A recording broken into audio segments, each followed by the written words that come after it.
Peter has defended his going to the house of Cornelius, and Barnabas has gone and gotten Saul and brought him to Antioch. And then the church at Antioch has sent relief to the church in Jerusalem because there's this famine that is going on that is causing great distress throughout the Roman world. And we pick up in verse 1 of chapter 12. Now about that time, Herod the king stretched out his hand to harass some from the church. Then he killed James, the brother of John, with the sword. And because he saw that it pleased the Jews, he proceeded further to seize Peter also. Now it was during the days of unleavened bread. So when he had arrested him, he put him in prison and delivered him to 4 squads of soldiers to keep him, intending to bring him before the people after Passover. Peter was therefore kept in prison, but constant prayer was offered to God for him by the church. So we'll pause there for just a moment. Okay, we're back in Jerusalem now. We're kind of you can see we're kind of bouncing back and forth between things. And Herod says he stretched out his hand to harass some from the church, and he killed James, the brother of John. And the picture we are getting from this passage is that Herod is trying to make the Jews happy. Why would you do that? Well, because the Jews are the dominant people of Jerusalem, and you do not want an uprising. Because typically what will happen is, if you have a rebellion that Rome has to come in and put down, well, you are king simply because Rome is letting you be king. And so if you are not able to maintain peace and order within your realm, you will be deposed. And when a king is deposed by Rome, they're not just sent away. They are typically executed. And so Herod sees this as an opportunity to strengthen his position in the area by pleasing the Jews, by doing what seems to be drawing them over to his side, so to speak, so that he has their backing in things. And so it says, then he killed James, the brother of John, with the sword. All right, we know him as one of the apostles. James and John, Peter and Andrew, the first 4 that we see listed in the Scriptures. And so he's killed with the sword, and because that is really gaining, what shall I say, yeah, it's like a public hanging, and it is very quickly gaining the approval of the Jews. Getting him, you might say, it's a political move. And he wants to further strengthen his political position. And so if killing James, the brother of John, got that much approval from the Jews, well, how much more the most outspoken of the apostles if I get him too? Because we know Peter to be the most outspoken. I mean, he's the one who stepped forward on the day of Pentecost. And he is the one that we see over and over speaking in the different situations when they're before the Sanhedrin. A couple of times, even though John and the others were there, who was it that spoke up? It was Peter, kind of taking the lead. That doesn't mean that the others didn't say anything, but he was the prominent force among the apostles. And so, if you really want to make the Jews happy, you go after the lead man. And so, Herod puts him in prison and delivers him up to 4 squads of soldiers to keep him. Now, I'm not sure how many were in squads. I've heard it once before. It seems to me like it was 10 to a squad. So, if that's correct, he's got 40 soldiers watching over him or guarding him. And the way they would do that is they would have an outer prison and an inner prison. Peter would be in the inner prison. 2 of the squads would be in the inner section. 2 of the squads would be in the outer section. So you have what is basically a double layer of security to keep anyone from getting to him, and a double layer of security to keep him from getting out. So the whole idea is basically to block any access going or coming. And so he was probably even kept in chains in the process. And so not wanting to upset the Jews and do anything during the Passover, because Herod does have some Jewish connections in the bloodline. And so, not wanting to cause any problems over Passover, he's going to wait until afterward. Okay? And so, basically, it says, now it was during the days of unleavened bread, 7 days. Passover celebration was a week long. Okay? And so for 7 days, he is in prison.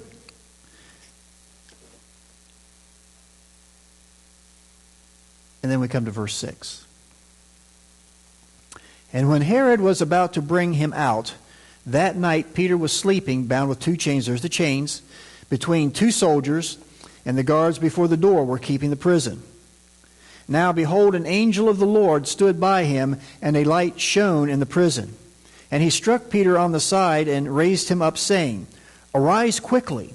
And his chains fell off his hands. Then the angel said to him, Gird yourself and tie on your sandals. And so he did. And he said to him, Put on your garment and follow me. So he went out and followed him, and did not know that what was done by the angel was real, but thought he was seeing a vision.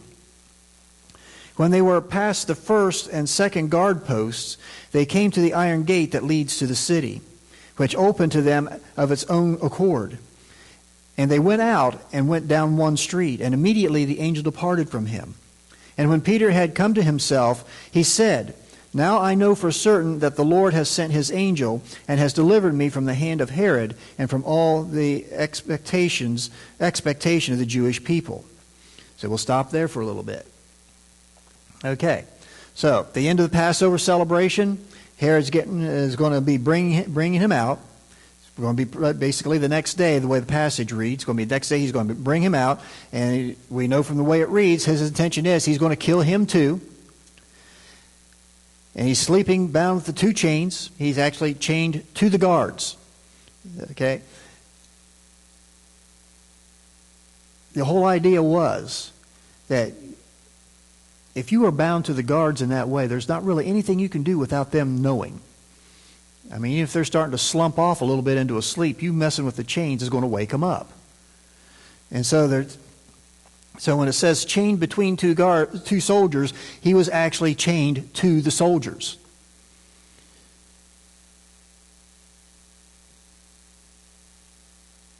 And all of a sudden, all this starts to happen. Apparently, the way it took place, I don't know. Well, I won't say apparently because I don't know. I don't know if God put the guards into a trance or what. But when you think about everything that's going on here, the chains fall off, steel bar doors are opening up, and these guards got no clue what's going on. Right there in the midst. It says there's even a light shining in there. And keep in mind, this is a dark place. This is a dungeon type of place. Very little light, and typically in the cell itself there is no light. And like I said, you got these steel doors opening up. We think of steel doors. It probably wasn't steel doors. They're probably thick wood doors with, like a little window area in it or something like that. But there's no way that this could be taking place under normal circumstances without a lot of noise. As a matter of fact, enough noise that it would probably draw the attention of any of the dogs out in the streets, get them to start barking and everything else. This would have been a major noisemaker. But absolutely no one has any idea what's going on.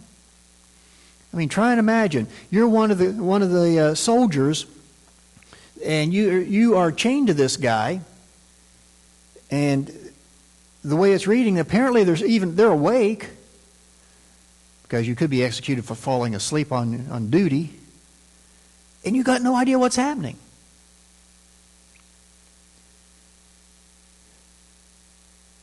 So either they are in a trance, or somehow God has brought about this process without them being able to see what's going on. I don't know how he did it. And it really doesn't matter how he did it. It just matters he did it. It is a display of how God can work and the power that he can show in any given situation. That no matter how desperate it may seem, God can do something to turn it around. And that's exactly what this situation appeared to be. It's a desperate situation. It's hopeless. You got all these guards. You got the layers of security. He's actually chained two of the guards, two of the soldiers. And I'm sure that the church in the process of praying, the prayers are more of, something will happen that Herod will let him loose. They're probably not even comprehending God intervening in this way. Although, why shouldn't they? After all, what happened to Meshach, Shadrach, and Abednego when they were thrown into the furnace? God intervened in a miraculous way. But yet, I have a feeling that, they're just like us. We have a tendency to forget those things. We have a tendency to not make the connection that it's very true. If God did it then, He can do it now. He's not lacking in power today. He's just as powerful today as He was then. And so regardless of how He did it, whether He put them in a trance or just simply caused it to happen, maybe a cloak of invisibility or something like that, I don't know. But the reality is, the angel led Peter out of prison. He led him through the layers of security, and no one saw what was happening. No one heard what was happening. No one had any idea what was going on. Peter didn't even think it was real. He thought he was dreaming. He thought he was just having a vision. He thought maybe God was showing him that eventually he would be set free. And then they get out into the street, the angel disappears, and he looks around, sees where he's at, and says, it was real. I mean, try and put yourself, I think in some ways the way it reads here maybe even downplays maybe Peter's emotions to the situation. I mean, if I was in that situation, and all of a sudden I looked around, I realized all this had happened for me, and I'm free, and everything, it wouldn't be so much a, well, now I know. It's like, wow, I'm free. It actually took place. It really happened. I wasn't just dreaming. And I have a feeling that's probably what was going on with Peter. I mean, that I can't see how he would not have that kind of an emotional reaction to that type of situation. One minute, you are basically staring death in the face. You know the next day the intent is you're going to be executed to make people happy. And now all of a sudden, you're free to leave. And nobody knows you're out. Yeah. Nobody knows.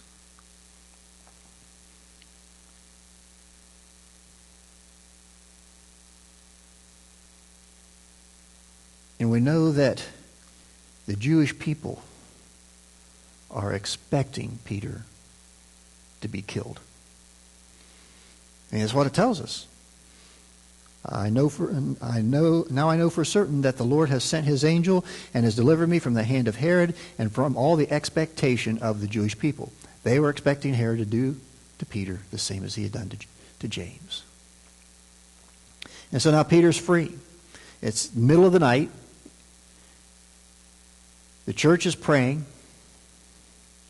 And I'm pretty much guessing this is a constant vigil, constantly praying.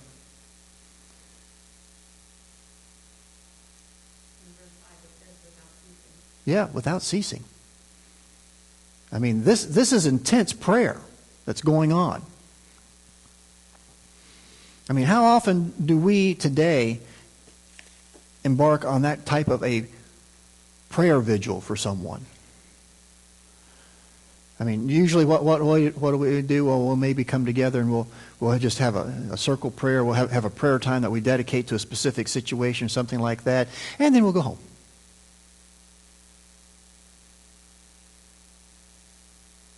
Like Ginger said, it says, without ceasing. This was a constant, ongoing prayer time. Think about this. From the moment Peter went into prison throughout the entire time of the Festival of Unleavened Bread, someone is praying as a part of this vigil, nonstop.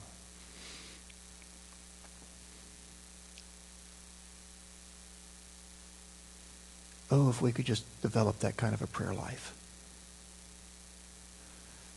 Where we would put that much effort into talking to God, into pouring out our hearts to God.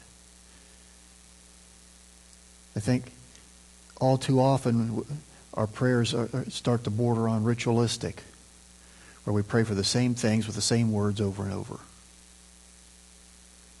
And perhaps even in the same order. I know I'm guilty of it. I think we all do it to some extent. We sit down and it's like we go through the list. And it's not necessarily bad, because I think in some ways we have that list because we don't want to forget anything. We're afraid we'll leave something out that concerns us.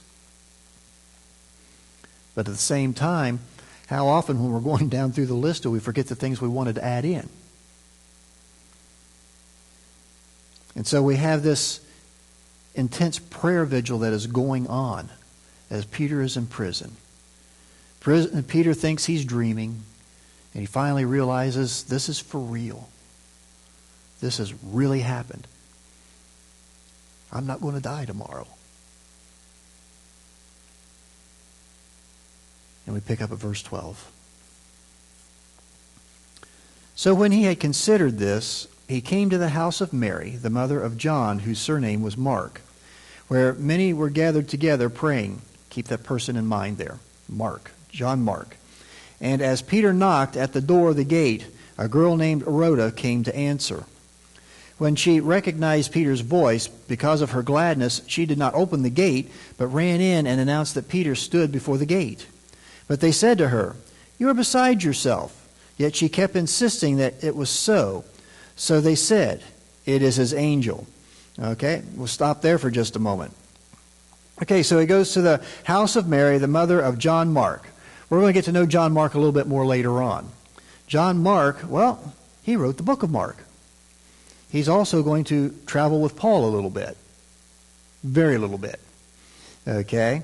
But he does become a key player in things. All right? So this is the house they went to, the house of John Mark. This is where everybody's gathered. Peter knocks at the door of the gate. Understand, they had the outer court around the house. There was a gate out the outside wall. So Rhoda goes out, and here's Peter's voice. Okay, you're Peter. I'm here. I'm here. You know someone's on the other side. Is that you, Peter? Yeah, it's me. I'm here. Rhoda, you want to open the door? Yeah, she's so excited, she's so overcome that she doesn't even bother to let him in. He's still standing out in the street. And she goes running inside to tell them that Peter's outside. And they're saying, yeah, right, you're dreaming. It's wishful thinking. You've just been overcome with emotion. You're hearing voices. And yet she says, no, he's really there. And of course, I'm sure someone probably was piped up and said, well, why didn't you let him in if he's really there? And she keeps insisting. And so they think, well, maybe Herod's already killed him, and it's just his spirit coming to say goodbye.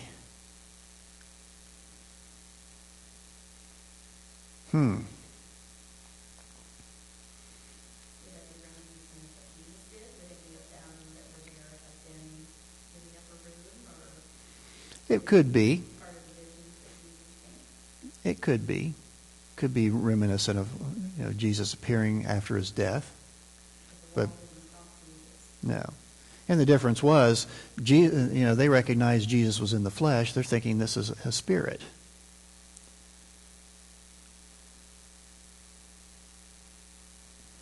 But it also begins to throw another wrinkle in the situation.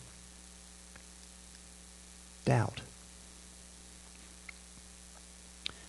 They're praying fervently for Peter. But yet their response when he finally shows up is an indication that in spite of their strong prayer life, there are still doubts.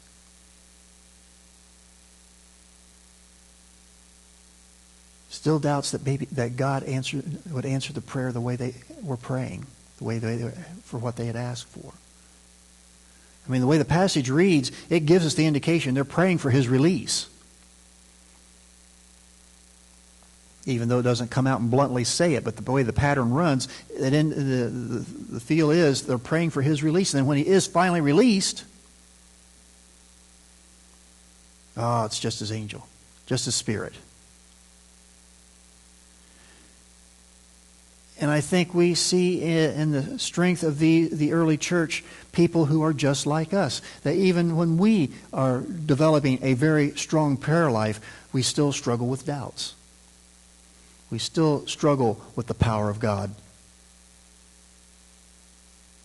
Part of that comes from the fact that God doesn't always answer our prayers the way we want them to. So therefore, you're not sure whether it's His will or not, so you have to be accepting of whatever it is. Yeah. Yeah. Very true. God doesn't always answer our prayers the way we want them answered. So that naturally allows doubt. Yeah. Yeah. And it forces us to make a choice too. The big choice is, are we willing to trust Him when He doesn't answer them the way we want them answered? Yeah. Yeah. I mean, Paul writes, pray without ceasing. And then I think we also have the other admonition from James, the brother of Christ, in the book of James, where he tells us that a lot of times we don't get what we ask for because we're asking for the wrong things, with the wrong motives.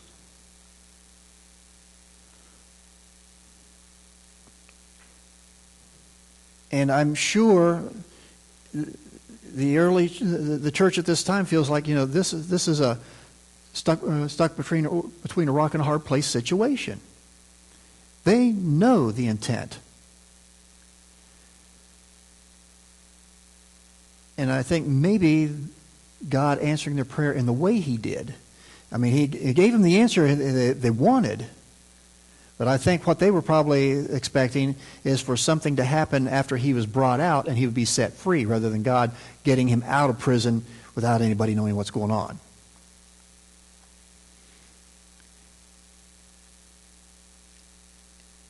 And so he's standing outside. He's still outside on the other side of the gate. Probably still knocking. Yeah, it says he's still knocking. Peter continued knocking. And we'll pick up there in verse 16. Now Peter continued knocking, and when they opened the door and saw him, they were astonished. But motioning to them with his hand to keep silent, he declared to them how the Lord had brought him out of the prison. And he said, "Go tell these things to James and to the brethren." And he departed and went to another place. Then, as soon as it was day, there was no small stir among the soldiers about what had become of Peter. But when Herod had searched for him and not found him, he examined the guards and commanded that they should be put to death. And he went down from Judea to Caesarea and stayed there. Okay. So he's still outside knocking. Okay. She's come. She's recognized his voice. He's gone running in. He's still outside knocking. And knocking. They finally come to the door and they're astonished. They're surprised that it's actually him. They're surprised that he's actually out, because in their minds somehow he's already dead and this is his spirit that's come, and it's actually him. And it says he has to motion to them to keep silent. I can imagine that taking place. I can imagine the excitement. It's going through the household. This is really him. This is really happening. He's really out here. And everybody jumping and yelling and so happy and celebrating and things like that. And Peter says, shh. In other words, don't draw attention. I mean, in Peter's mind, they're probably already looking for him. Although we know from the text it's not until daylight that they realize he's even gone. And he says, "Go tell these things to James." James who? James has already been executed. James who? Jesus' brother. We know from the Scriptures that before his death, burial, and resurrection, his brothers didn't believe. But we know that afterward they did, and that James became a prominent leader in the church. He is the author of the book of James. And so Peter's saying, go tell Jesus' brother James what's going on, what's happened. And then he went to another place. But you can kind of imagine the celebration, the joy, and the excitement when they finally see that it really is Peter that's there. And I'm sure more than likely they just wanted him to stay. I mean, I would have wanted him to stay. I mean, stay here, stay here. I think the reason he left and went someplace else is because he knows they're going to be looking for him. And what would happen if he was found in their house? Yep, they're all done. They would be executed for harboring a fugitive. And I'm sure he really wanted to stay. He was among friends. But he also knew if he stayed, he would put them in danger. Oh, yeah. Yep. And it's like we talked about before. Remaining faithful unto death doesn't mean you deliberately let yourself get killed. If you have the opportunity to leave, you do. Being faithful unto death means when you have no choice but to die for Christ, then you accept it and you don't lose faith. But we see time and time again, Peter, Paul, they all leave when the threat of death is there, if they have the opportunity. And like we've also noted before, what happens when they go someplace else? They keep right on preaching and teaching. And so he told them to tell James and the brethren, the rest of the apostles and the rest of the disciples there in Jerusalem, and to go someplace else. And then it says, as soon as it was day, there was no small stir among the soldiers about what had become of Peter. Can you imagine? You are standing there, you and the other soldier, and Peter's supposed to be right there between you, and you got the shackle on you, but the other end, there's nobody there. You didn't see anything. You didn't hear anything. And as far as you know, you didn't go to sleep. And you can kind of begin to imagine these two guards looking at each other. Did you see anything? No, I didn't see anything. Did you see anything? No, I didn't see anything. And they start to ask their other guards outside the cell, did you guys see anything? No. So this idea of a small stir, it's not just so much that Peter's not there, but how? How in the world did he manage to get out without making a sound, without anybody seeing him when at least some of us were wide awake?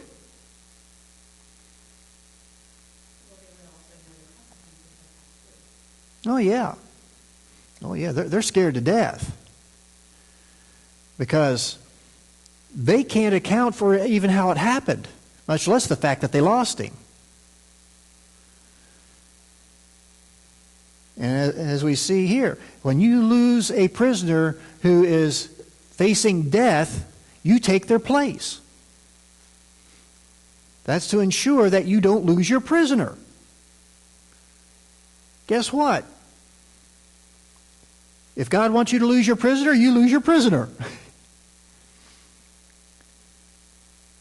And so, it says that it's a small stir among the soldiers. They're all trying to figure out how this possibly could have happened, because they know they're going to have to give an answer.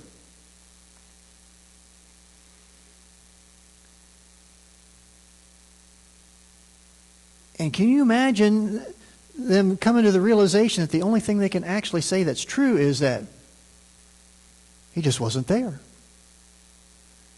He was there one minute, he was gone the next.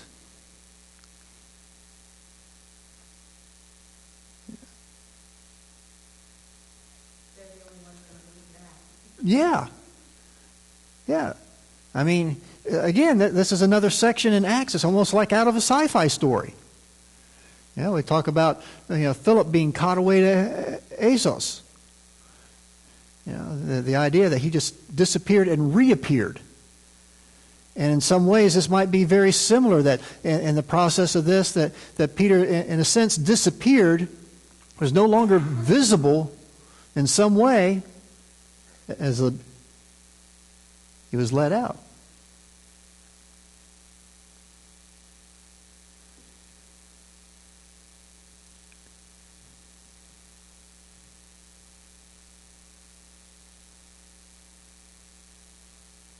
And Herod examines them. They know they're done.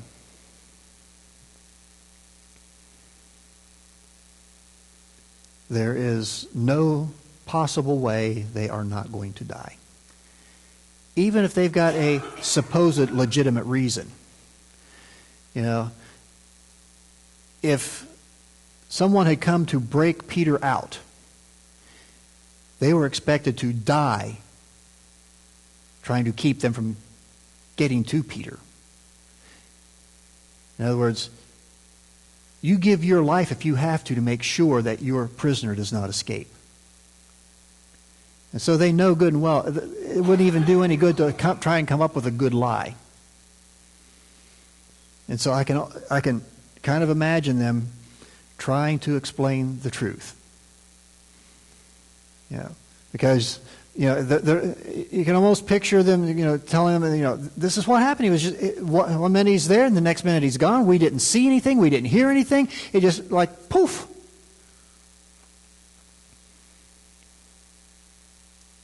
And you can imagine at least someone going, yeah, right, like we're really going to believe that story. But they're in a position what good will it do us to lie?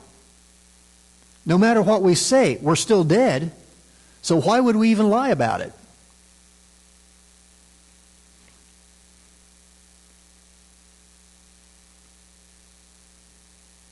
And also it tells us that Herod even sent soldiers out looking for him but didn't find him.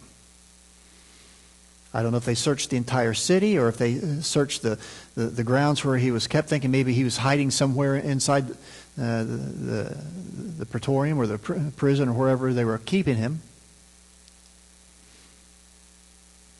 Examined the guards and has them put to death. And it says, and he went down from Judea to Caesarea and stayed there. That's not Peter. That's Herod. Peter's gone somewhere else. Herod's also left town. I think there's a couple of reasons. One we find in the next section. We'll be looking at that because there's some issues going on elsewhere that he's going to be dealing with. But I also think maybe he's leaving town because the Jews knew what he was going to do. How does Herod explain that he lost his prisoner? And so rather than deal with that, let's go somewhere else for a while. Let things kind of calm down here. And so Herod goes down to Caesarea and stays there. And we'll pick up with verse 20. Now Herod had been very angry with the people of Tyre and Sidon. But they came to him with one accord, and having made Blastus, the king's personal aide, their friend, they asked for peace, because their country was supplied with food by the king's country. So on a set day, Herod, arrayed in royal apparel, sat on his throne and gave an oration to them. And the people kept shouting, "The voice of a God, not a man." Then immediately an angel of the Lord struck him because he did not give glory to God.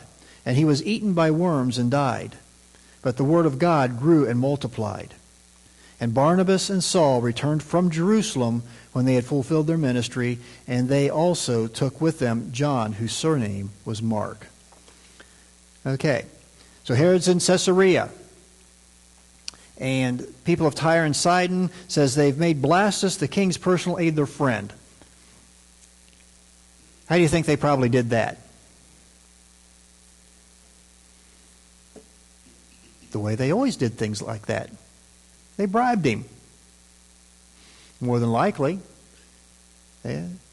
I mean, because, the king's personal aide is not going to readily become friends with someone the king is angry with, unless there's some money involved. So they've probably bribed him in order to get an audience, in order to get a favorable sort of put in a good word for us so we can come and talk to the king and ask for peace because their country was supplied with food by the king's country. Remember what's going on. Why did Barnabas and Saul go to Jerusalem? Famine. Yeah. There was a famine going on. And the picture we get is that even though there's a famine going on, apparently Jerusalem has got a good storehouse of food. And so they're able to sell food to other countries, provide food to other countries. And so Tyre and Sidon are dependent on them. And so they don't want the king angry because they don't want the king to cut off the supply. And so they come asking for peace. And then on a certain day while they are there, Herod comes out and he's sitting on his throne and he is giving this oration. They're shouting, flattering him, and it all goes to his head as they're saying, the voice of a God, not a man. It's all going to his head. And because he doesn't give God glory for anything, because he's taking the glory himself, he's struck with worms. Understand, the passage does not say he immediately died. We know from history that he did die of worms. And it was a very painful several months that it took as the worms literally ate him from the inside out. Try and imagine that.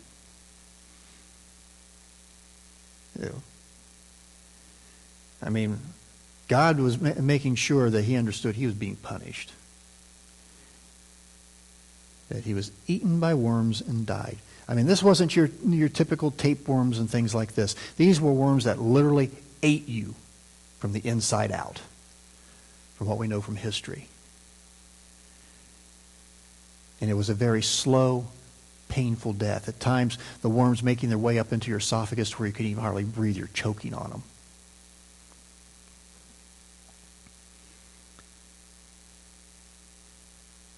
And with everything that went on, what was the end result? But the Word of God grew and multiplied. We've seen similar phraseology several times already, that the Word of God grew and multiplied. In other words, no matter how hard they would try to stop it, it kept growing. The church kept increasing.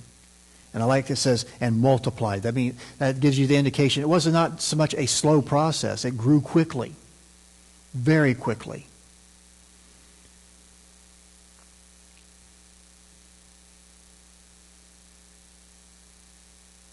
And then Barnabas and Saul returned from Jerusalem when they had fulfilled their ministry of delivering the money, the gifts. Probably even sent some food, would be my guess as well, if they had some. And they took with them John, whose surname was Mark.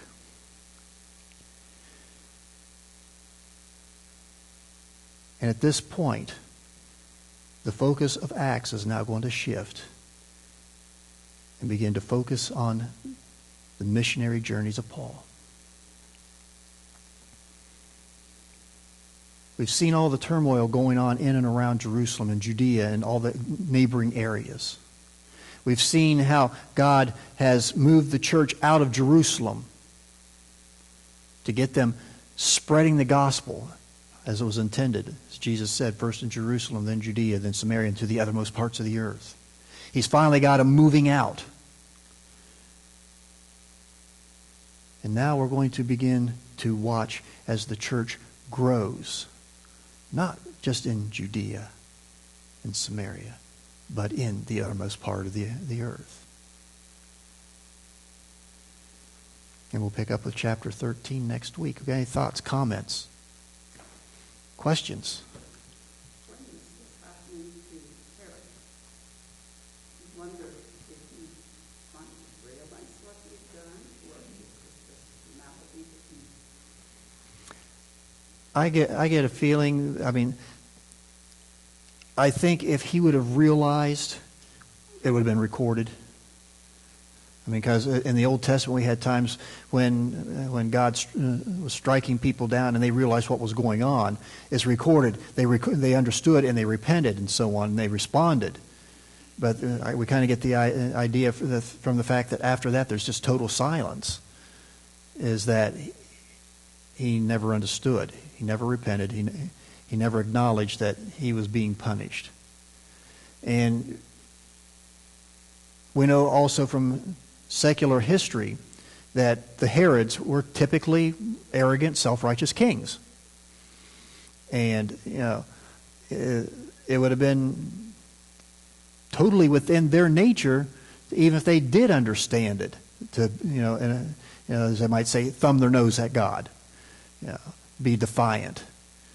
And so, but the fact that we don't have any further information on it is kind of an indication that he didn't. Because I think if he would have, it would have been recorded in the Scriptures. Okay. And then, as we go, next week as we pick up, we're going to start looking for some things to start changing in what we see. And that, like I said, we're focusing on the missionary journeys of Paul now from here on out. And he's still known as Saul at this point. And so we're going to start seeing shifts in things in the way Luke is writing. And as we come across them, we'll make note of them. So, anything else?